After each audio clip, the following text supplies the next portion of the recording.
Bagong dating nga pala yung kasama ko galing sa Nesto, si Francis. Ano, namili siya ng ano guys, ng mga chocolate ba? Ang dami niya nabiling chocolate guys, oh.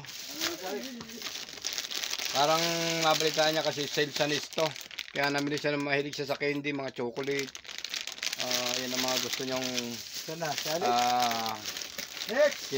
kinakain habang siya nanonood ng pelikula, ng mga movie, ng balita. Ayan o, gaganda ng mga chocolate niya. Pakita ko sa inyo guys o. Ayan o, mga ano pang brand ito. Cookies chocolate. Ayan o. Silya tayo ito sa Nesto. Galing siya ng Nesto ngayong umaga. Yan naman po, dating ano yan. Magkano ito, Franz? Nag-7 na 7 na. Oh, 7 real na lang guys o. Pamura o. Dating mahigit 10 real. Dating 11. Oh. Kaya sa mahilig sa mga ganitong pagkain, mga chocolate, mga candy, punta na kayo sa Nesto ngayong umaga guys. Napakamura pala ng paninda ngayon sa Nesto guys, sale. Kaya baka may pagkakataon punta na kayo guys habang maaga pa. Baka maubusan kayo. Tapos na ito pa guys, may nabili pa siyang ano, sangkalan guys, oh, ang tawag sa English nito, Tonyo, sangkalan. Ano yan, dating ano yan, 38, 20 lang, 20. Ano yan, 20.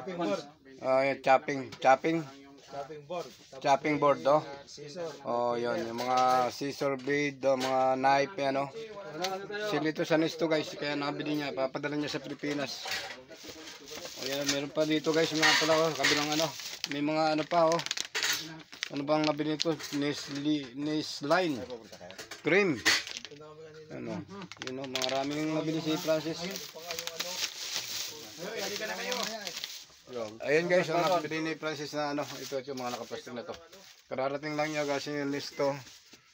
Inaakit nga ako, hindi lang ako sumama kanina kasi wala naman akong pambibili. Wala rin akong pambili kaya hindi na ako sumama. Kaya pagdating ni Francis dito, tingnan ako yung mga pinamili niya. Ayan, ang pamili niya guys. Naparami niyang chocolate na nabili. Ayan, congrats sa mga ano mo Francis. Mga pabuenas mo dyan. Ayan, thank you for watching guys.